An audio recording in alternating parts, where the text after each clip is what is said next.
Commissioner Bat Secretary Ketanat Bording jong ke Khuborjylla Sanjay Goyal uloong bahadu menta ke Jingpynlip Bording ha ke jela ke David Tang habadon kenu ke Jing Maramot di Lain Bording.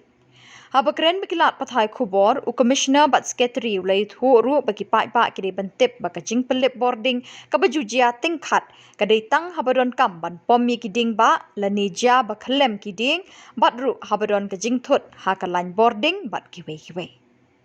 See, I would like to highlight one thing that number one, as far as the power availability is concerned, there is no shortage of the power in the state. So there is no scheduled load shedding, which we have been now adhering to almost now 2 years.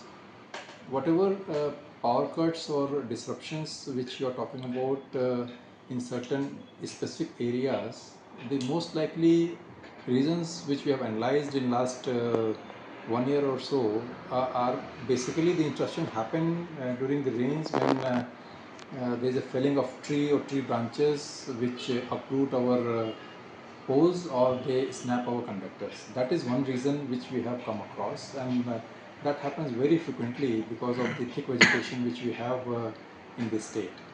Apart from that, there are some scheduled shutdowns which we take for the upgradation of the infrastructure.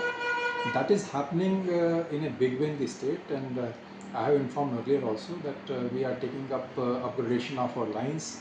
We are taking the upgradation of replacement of the rusted poles and all. We are taking the upgradation of the transformers.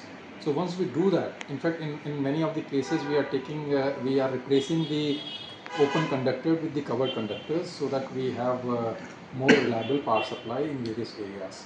So for these we require the shutdowns. We are implementing various new substations for which charging purposes and all we need to take the shutdowns. So I will through you request our esteemed consumers that kindly bear with us. This is for the benefit of a proper supply, a reliable supply to our consumers, and I think the impact of this will be visible very soon when these kinds of disruptions will be reduced to minimum. See, for the bigger shutdowns, we take out the notices in the newspaper, wherein a larger area is impacted. And for the smaller areas, of course, we have our Twitter handle through which we inform the people. Now we are in the process of upgrading the mobile phones of our consumers, and based on that, we will try to send the individual SMSs also, keeping the areas where this shutdowns or the planned interventions are required. Yeah, as I mentioned, we are comfortable. We are handling our energy management portfolio quite professionally, and that is the way that we are not we are not adhering to any scheduled load shedding. And the near the lean season, the winters, the festive season, the Christmas, and up till maybe next March or April, when we expect the next round of rains, we have already tied up with in case of power availability, and I don't see any problem there.